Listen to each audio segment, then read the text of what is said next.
叶家人是怪叶嘉妮偷户口本和周红林领证，不过并不想女儿死，所以他们商量过后，最后还是决定给女儿请个律师，希望能让自家女儿轻判。叶嘉妮的兄嫂其实不想管她，不过被父母哭骂了一段时间后，最近才不得不答应父母，大家一起掏钱给妹妹请律师。周红英夫妻俩其实没有看错，那对老夫妻的确是叶嘉妮的父母，他们找到医院里来，是想求女婿高抬贵手，放过他们的女儿。只要女婿肯出具谅解书，女儿能被轻判一点。叶家父母找周红林求他出谅解书，肯定会遭到周家父母阻拦辱骂的。这些事海玲不知道也不想管，都与他无关了。那他与周家唯一的牵连就是洋洋。商家外出的商无痕回来了，就车子从君然那栋别墅门口经过的时候，他看了2眼，发现妹妹在君然的别墅里。他想停车的，不过最终还是开车回了自己的家里。妹妹和君然是郎有情妹有意，虽说君然家里在 A 市，但君然在管城也有2栋别墅了。那正在装修的这一栋别墅呢，还与他们商家是邻居。那其实商无痕也认可君然的，风尘集团现在也和商氏集团在洽谈着合作的事，那负责这件事的当然是君然啦。这是叶君博给亲弟弟制造讨好未来岳家的机会，就算没有合作的机会，商无痕都是欣赏君然的，主要是君然也喜欢他的妹妹，但是吧，母亲那样舍不得妹妹远嫁，商无痕也有点不舍，便没有替君然说话，但也没有阻拦，顺其自然。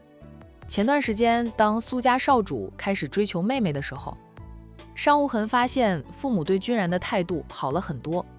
此刻父母都在家，妹妹还能在君然的别墅里帮忙看着装修，说明是父母默许的。停好了车，商无痕边下车边问着，迎出来的管家太太还没有午休吧？没有，太太还在屋里看电视，先生陪着。小姐去了隔壁的君家，只有大少奶奶上楼午休了。蓝晶刚怀孕时是睡习惯了，现在每天中午都要午休了。大少爷，你吃过饭了吗？管家问着。商无痕下车后，又扭身从车上拿下了一只文件袋，应着管家，我在外面吃了，你去隔壁请小姐和君武少回来。好。商无痕拿着那只文件袋进了屋里。商太太拿着电视遥控器，不停地换着台，对老公说到现在的电视剧真的看不进去，没有以前的电视剧那样好看，那些演员感觉都差不多的样子。哎，是不是我跟不上时代啊？审美观念不行了呀？商先生笑道，你一向都不爱看电视，也没有时间看电视，什么时候？你看电视能看进去的，放音乐听听吧。他妻子是个女强人，退休前以工作为重，天天忙着生意上的事，哪有时间看电视？以前孩子小，忙完了生意上的事，妻子还要花心思管着3个孩子的学业，等到孩子们都睡了，已经夜深，哪还有心情和时间看电视？隔天还得如常起来，开始新的一天的工作呢。也就是长子有能力接管商氏集团了，夫妻俩退休在家，不再管着公司的大小事，老妻才闲下来。商太太回想起自己的前半生，说道还真是这样，从年轻到现在，我都很少看电视，还不如在后院辟出几块地，我们俩种些蔬菜瓜果呢。你想种，等傍晚太阳下山了，没那么热，我们就去翻泥土，辟几块地，种上些蔬菜瓜果，前院就种些你喜欢的花草，每天打理花草也不至于无聊吧。退出商氏集团的权力中心后，夫妻俩也很少再出席宴会，除非是交情很好的人宴请，就夫妻俩才会赏脸露露面。听到沉稳的脚步声，商先生说道，无痕回来了。那商太太嗯了一声，望向了屋门口。很快就看到了长子挺拔的，身姿出现在他的视线内，大步流星地朝他们走过来。商无痕手里拿着的文件袋，让商太太想起自己让长子调查的事。他关上了电视，等长子进前了，问道：无痕，查清楚了吗？商无痕把文件袋递给母亲，说道：妈，你看看海童说那些事，江城老一辈的人都知道，打听起来并不难，就是循证据难。商太太接过了文件袋并打开，从袋子里拿出几张 A4 纸。商无痕在父母的对面坐下，说道：妈，这是江城凤家那些能说得上话之人的资料。商太太嗯了一声，便不再说话。她把那些凤家人的资料一份一份地看完。凤家现任家主的资料有提及家主长姐和妹妹意外离世的事，但没有提及2个外甥女，大概是不想让人寻回2个外甥女和自己的女儿争夺家主之位吧。现任凤家主害死长姐和妹妹的事，都是谣传吗？江城老一辈的人都说是他害死了他的长姐和妹妹，但是那些人也没有证据，毕竟当时凤家主一家人都死了，娘家人就是现任凤家主。虽说装模作样的调查一番，公布于众的结果却是意外。其他人就算觉得是现任凤家主害死了长姐和妹妹，因为不是上任凤家主的亲人，也就嘴上讨论讨论，并不会去追查真相。现在事情都过去了几十年，想追查真相那是难上加难。商太太沉默了半晌后说道：慢慢查，只要是他做的，总有一天会露出破绽，就给我们找到证据的。妈相信天网恢恢，疏而不漏，他父母家人都说是死于车祸。车祸可以是人为制造，主要是他小姨也是死于车祸。儿子整理出来的上任凤家主的死因，他小姨是收到了他父母家人出车祸，开着车赶往车祸现场，结果在半路上呢也出了车祸。商太太总觉得太凑巧，事关父母家人的死因，商太太肯定要追查到底的。无痕，这件事妈和你爸慢慢去查，我们俩现在退休在家里，也闲着，这是与妈身世有关的事，妈肯定要查得清清楚楚的。妈，我们也可以帮你的呀。商太太温和的道：你管着公司，阿晶又怀着身孕，需要你照顾。妈虽然退休了，其实妈也没有老到走不了路。妈相信只要我们不放弃，总能查清楚当年事。商太太话音刚落，商小飞和君然就匆匆的进来了。管家过去对他们俩说：大少爷让2个人回来，以为出了什么事，2个人赶紧回来。妈，大哥出什么事了？商小飞边走过来边问道。看父母兄长的表情严肃，母亲手里还拿着什么资料。商小飞径直走到母亲的身边坐下，然后从母亲手里拿过那些资料，就嘴上继续问着妈，这些是什么？君然也关心地看着商太太，他在距离商无痕不远的地方坐下来，那商小飞旁边还可以坐下一个人。考虑到商太太并不是说就接受他了，只是对他的态度稍微好了一点而已，居然不敢当着商太太的面挨商小飞那么近。没事，你大哥调查了一下江城凤氏家族一些人，整理好了一些资料拿回来让妈看看而已。你不是在君然那边吗？装修怎么样了？商太太看2眼君然后才问着女儿。商小飞就边看着那些资料呢，边答道：大哥让管家去通知我和君然回来，我以为出了什么事儿，就赶紧和君然回来了。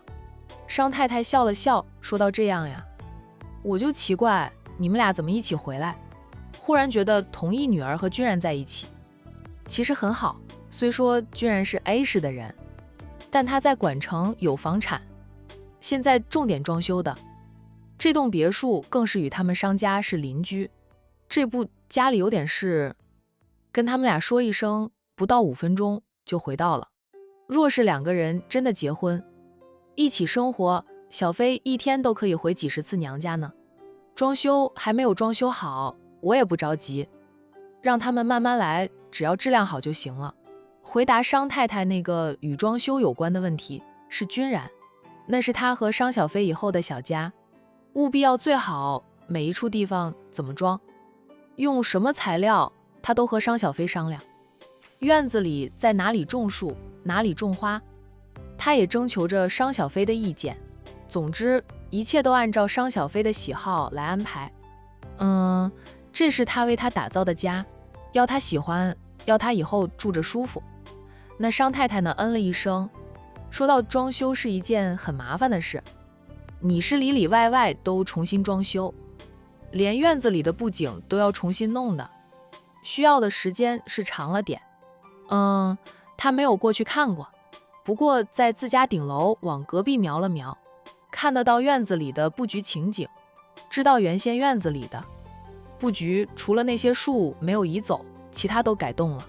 大哥，这些都是个人的资料，没有说妈是凤家的人呀，也没有提及到外公外婆他们的死因呀。商小飞看完了凤氏家族重要之人的资料后，抬头看向大哥，有点不解。他以为大哥调查到了外公外婆的死因，也能证明啊，母亲就是凤氏上任家主的长女呢。商无痕说道是只查了一下他们的资料，外公外婆的死因只是老一辈嘴上说出来的，确实没有人手里有证据，大家都是怀疑猜测。事情过去了几十年，我们现在去追查外公外婆的死因，希望并不大，除非有知情者，还得是知情人手里有证据才行，否则我们只能把外公外婆的死因当成谣言，拿现任家主没有办法。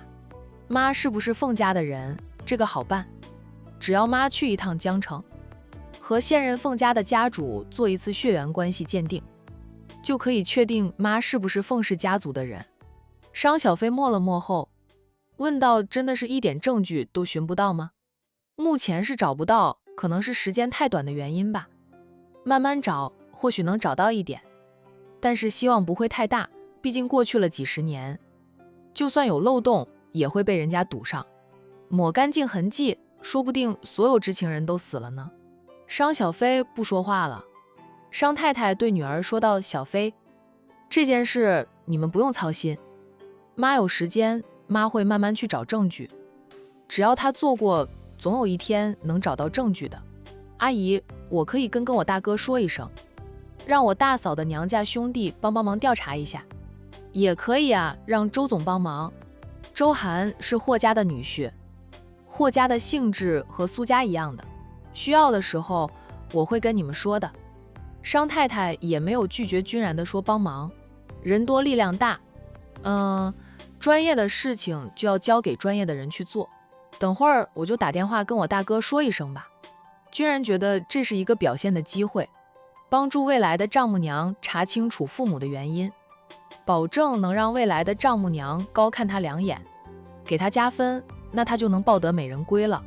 管家这个时候走过来，他先是看了一下商小飞，才对商太太说道，太太，苏少主来了，又给小姐送来了花束、珠宝，还有其他礼物，就是苏少主一个人来的。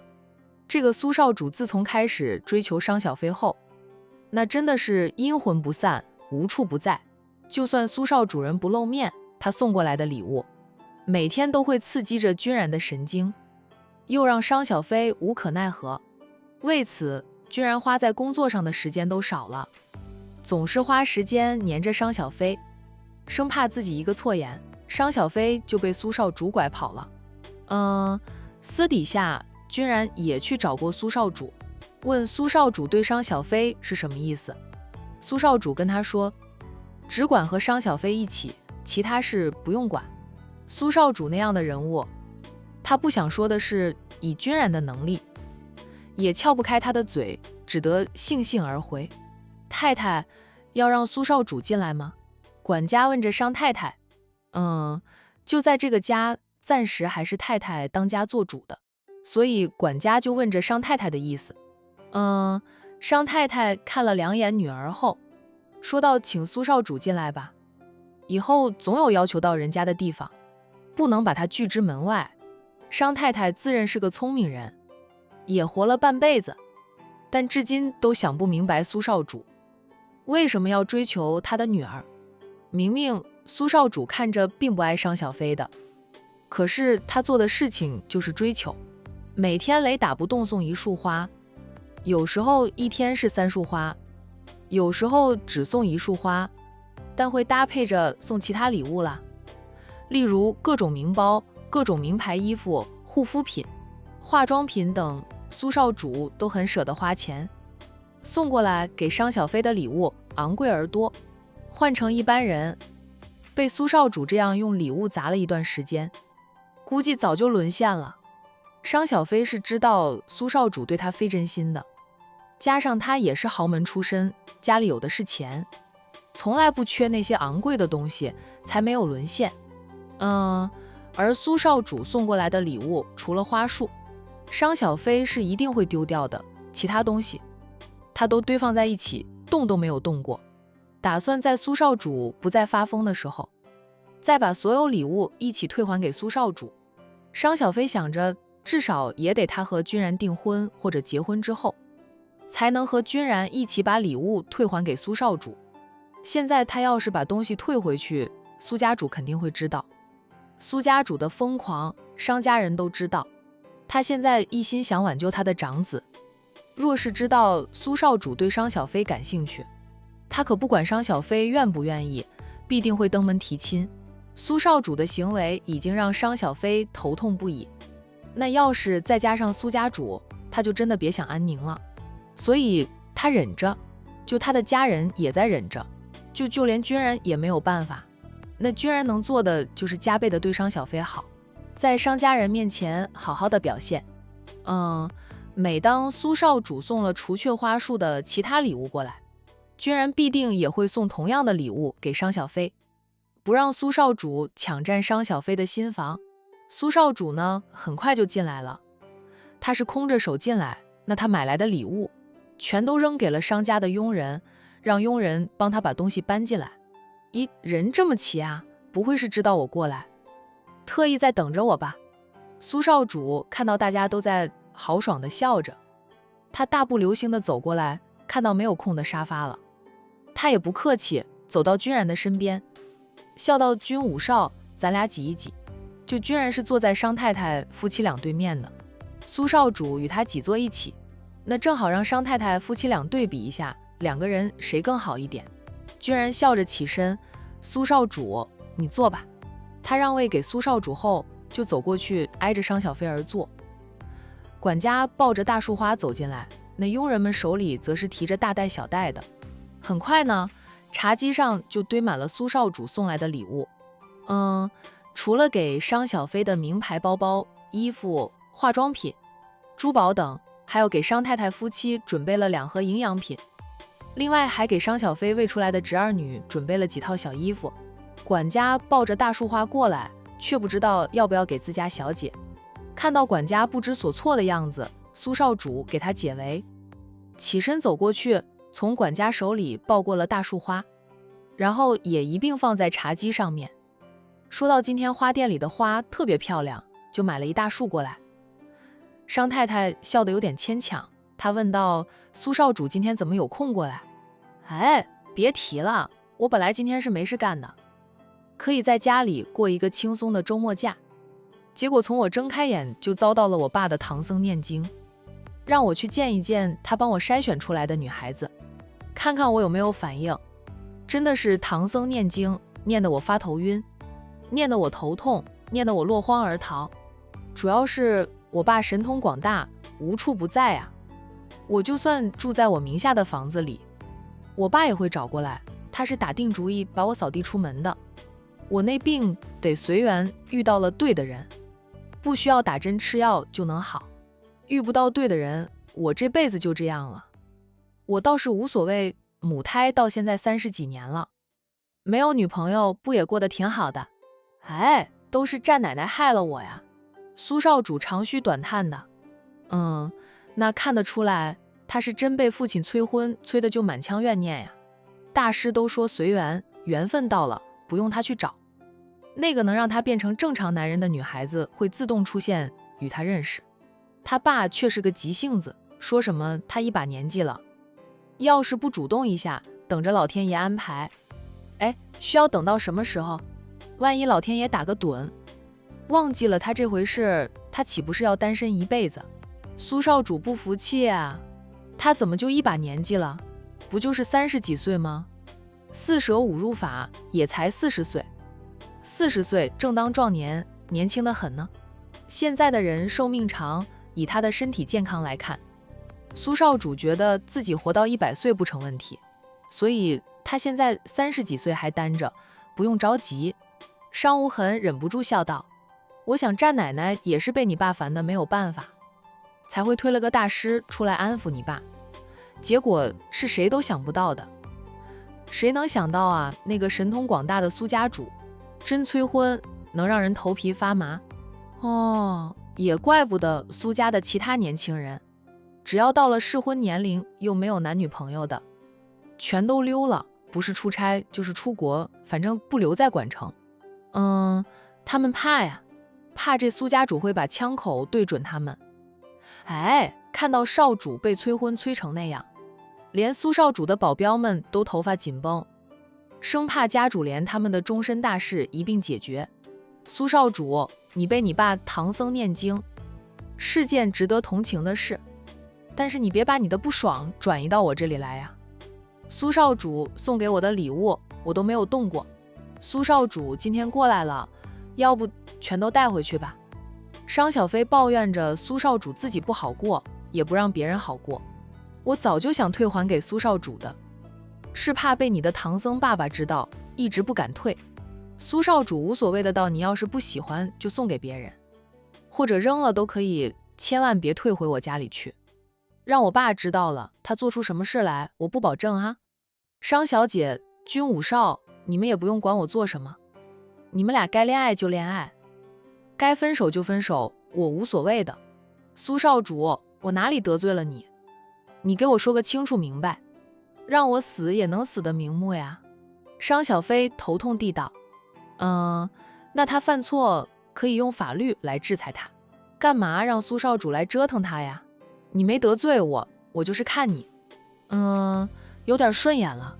苏少主后面那句话的真实性有个2分吧。以前总觉得商小姐你任性野蛮，大家都说你是个坏女人，我也没有去了解过你，还真以为你就是那样的人。毕竟说你不好的人太多了，现在了解后，觉得那些人就是嫉妒商小姐呢。他们是故意抹黑你的，因为你过得很潇洒。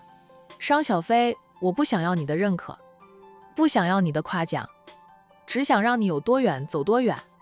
苏少主看了看那个文件袋，商太太留意到他的眼神后，也没有隐瞒，对他说道：“苏少主，有件事想请你帮帮忙。”苏家要是肯帮忙，商太太觉得有点希望能寻找父母意外死亡的真正原因。苏少主笑道：“商太太不用那么客气，有事需要帮忙，尽管跟我说一声。那我能帮得上的一定会帮的。最近老是叨扰了商小姐，其实我内心也过意不去，能帮到商太太的忙，我内心呢也能好过点。况且商小飞和他家弟妹是好基友，看在弟妹的颜面上，在商太太开了口，苏少主都会帮忙的。商太太便把自己的身世以及怀疑父母家人事死于非命的事情告诉了苏少主。苏少主听完了商太太的话后，马上起身就想走。哇，商无痕和居然动作一致，同时起身拉住他，把他按坐回原位上。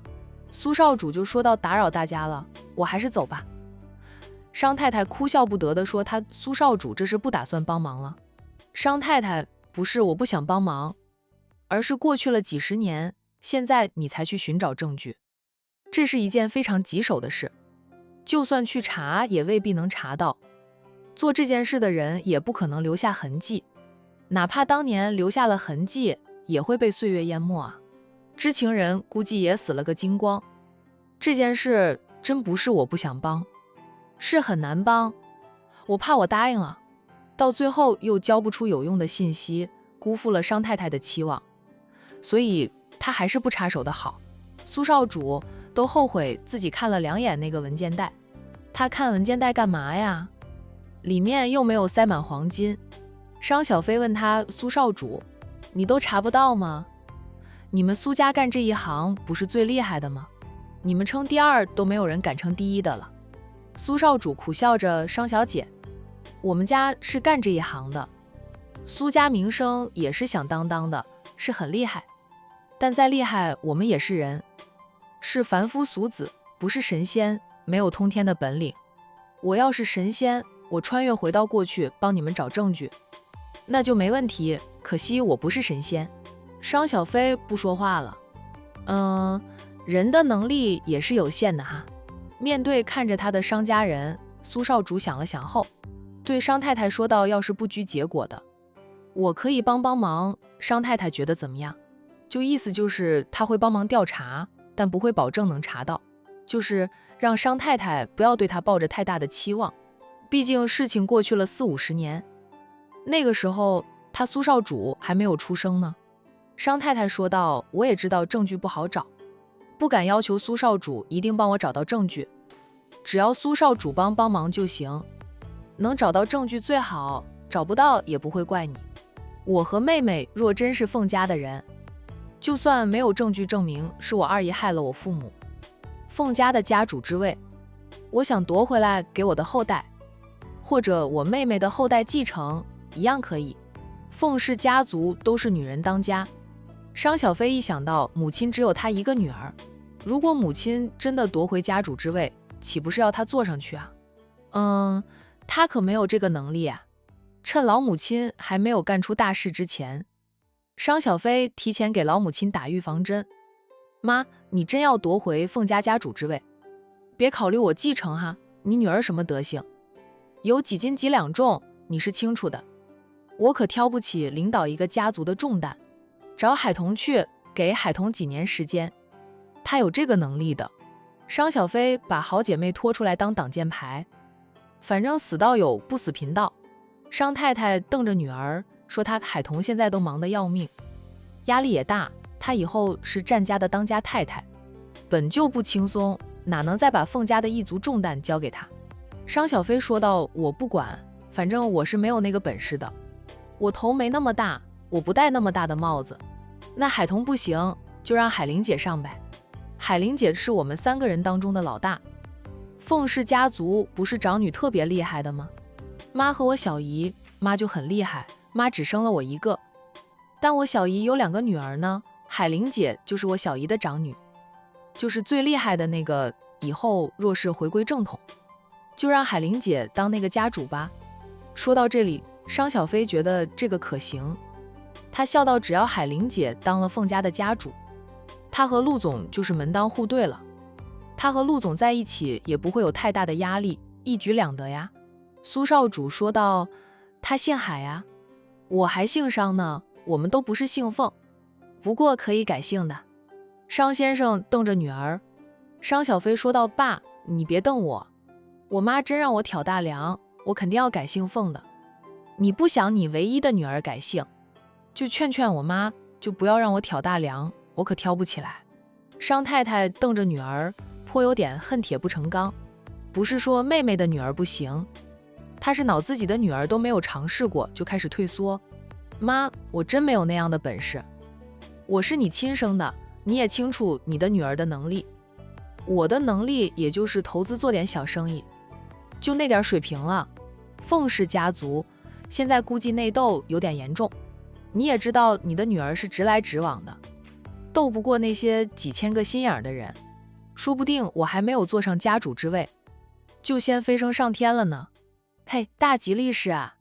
商太太骂了女儿一句，乱说话，现在说那些都还早得很，侦查清楚。凤家家主之位理应回到你们身上，妈自会选择一个最适合的人选。要是你们3个都不行，就让凤晴上位了。凤晴不在凤家主身边长大，就算现在回归了凤家，却已经27、28岁，她的性格就早已经定了型。那从无痕调查凤晴的资料来看，凤晴这个孩子3观正，能力强，还是挑得起一族重担的。当然了，商太太还是希望由自己或者妹妹的女儿来继承凤家家主之位。海童不行，她要挑战家的重担。自己的女儿以后真嫁入了君家，不是长媳倒是不用挑重担，但是女儿的性格也真的不适合与那些心眼多的人斗。那像小飞说的，海玲就是最佳人选了。不过事情还没有查清楚，未到决定继承人的那一步，暂时不用头痛这件事。在商太太母女俩说话的时候，苏少主一声不吭，就等到母女俩不再讨论以后，谁接管凤氏家族这个话题后，苏少主再一次起身告辞，我不打扰大家了，先走，改天有空了请大家吃饭。商家人没有再挽留，商太太让儿子送苏少主出去，商无痕起身相送，苏少主没有阻拦啊。出了主屋，商无痕问苏少主，苏少主对我妹妹没有那种意思，这还要演戏到什么时候？是谁让苏少主演戏的？商无痕很想知道是谁那么有本事，能请得动苏少主演戏。不好说，不想说，丢脸啊。苏少主是和唐永安打赌，赌输了，不得不无条件的帮助唐永安。唐永安的条件是，在君然和商小飞还没有订婚之前，苏少主都要尽献承诺，追求着商小飞。那商太太不是嫌君然远吗？苏少主够劲了吧，同是管城人，但是商太太敢让自家女儿嫁给苏少主吗？明显的是商太太不敢。那有了苏少主做对比，商太太看君然都顺眼多了。商总，我听说你妈又打其他人的主意，想撮合你妹妹和她相中的人在一起，是不是有这样的计划？商无痕，有这样的事？我都不知道啊，这他母亲也真能折腾。那这个时候母亲的身世之事，交给母亲去慢慢调查是挺合适的，那样母亲就没有那么多的时间来折腾妹妹和君然了。不管有没有麻烦商总跟你妈说一声，她要是再给商小姐介绍男友，我就去找到对方，告诉对方，商小姐是我的女友，谁敢和我苏腾抢女人？商无痕，苏少主，你那样会害惨我妹妹的。不是我想害你妹妹，是你妈不想让你妹妹好过。我就是不明白，君武少你妹妹哪方面不配了？人家君武少也是千亿豪门里的少爷，其家族比你们商氏家族强盛多了。你妹妹在咱们管城上流社会的圈子里不讨人欢喜，虽说是别人嫉妒她居多，但她曾经痴缠了战印多年，这个无人不知无人不晓。谁和她在一起都会担心被她拿来和战印比较，谁喜欢老被人拿来比较？更何况比较的那个人还是战印。不怕你生气，我觉得你妹妹的婚姻大事本就艰难，好不容易有个男人不计较她过去，也她性格也合得来，对她各种包容宠爱的，你们懂得珍惜的就该赶紧把你妹妹打包好，送到君家去，催着君武少和她结婚。才是正经事儿，嫌人家远？有多远？比起那些嫁到国外去的是很近了，好不好？况且君武少长期在管城工作，在这里也有房产，婚后小夫妻俩肯定是在管城生活的，偶尔回 A 市那也是正常的事，又不是长期生活在 A 市。商无痕讪讪的笑，不好说话。他朝苏少主做了个请的姿势，请着苏少主上车。苏少主上车之前还不忘叮嘱着，别让我家老头子知道我来过，否则真让我娶你妹妹回家，他就要守一辈子的活寡。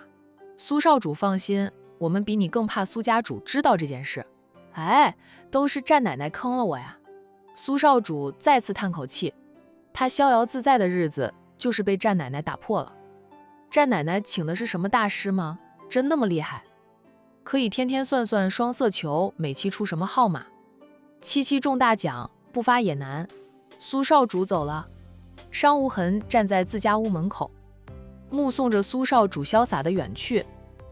良久，他才转身回屋里去。海玲请陆东明吃过饭后，两个人又聊了好一会儿，他才带着洋洋离开酒店，前往悠悠山庄。在路上呢，海玲接到了好几通电话，都是战家的长辈们来电，问他什么时候把洋洋送过去，他们可想洋洋了。海玲回复大家在路上了，才算是堵住了长辈们的电话催赶。那陆东明呢，因为行动不便，他不想影响大家周末休息的好心情，所以没有跟着去悠悠山庄。他呆坐了1个小时，才让保镖送他回陆家大宅。还没有进屋呢，他就听到屋里传出来的笑声，那是久违的笑声。就从他出车祸后，他家里都是死气沉沉的，遇到值得开心的事，家人都是躲着他，在背后偷偷的开心开心就好，不敢明着来，怕刺激到他敏感的心灵。陆东明觉得家人过于小心翼翼了，他承认曾经是自暴自弃过，脾气也变得特别差，带着人就想骂。父母因为他的暴脾气都不知道哭了多少回，但是出院后他就想开了，也重拾了对生活的信心，很努力的做复健，就很努力的笑对人生。家里人实在不必怕他们的，那笑容会刺激到他的敏感神经。暂时不要进去。在屋门口，陆东明低声对保镖说道：“我就在这里坐会儿，等会儿再进去。”他听到了于茵茵说话的声音，也听到了母亲的笑声，应该是于茵茵的到来，又说了些好笑的事，逗笑了母亲吧。那陆东明出事后，于茵茵来探视过几次，在医院的时候，陆东明看到他，就会说幸亏他没有对他死缠烂打，也幸亏他们俩没有在一起，否则于茵茵就跳进火坑了。因为他成了个废人。至于茵茵安慰他，他还骂于茵茵是惺惺作态，说于茵茵心里说不定很开心呢，说什么如果他听从母亲的安排和于茵茵在一起，也不会出车祸变成个废人。那段时间他连海玲都伤害了，更不要说于茵茵了。回想起来，陆东明都脸红，做梦都想不到一向豪爽的他，有一天会变成蛮不讲理的人啊。就陆东明在屋门口坐了好一会儿，才让保镖推着他进去的。于茵茵打算离开了，那他是因为工作需要才会来管城的。那顺便来看看陆太太以及陆东明。虽说那陆东明发疯的那段时间，喜欢胡说八道、乱骂人，于茵茵并不与他计较，就他倒是能理解和体会到陆东明的那种绝望。刚才陆太太说了句，东明如果接受了你，和你在一起，也不会有这样的事情发生。都是命呀。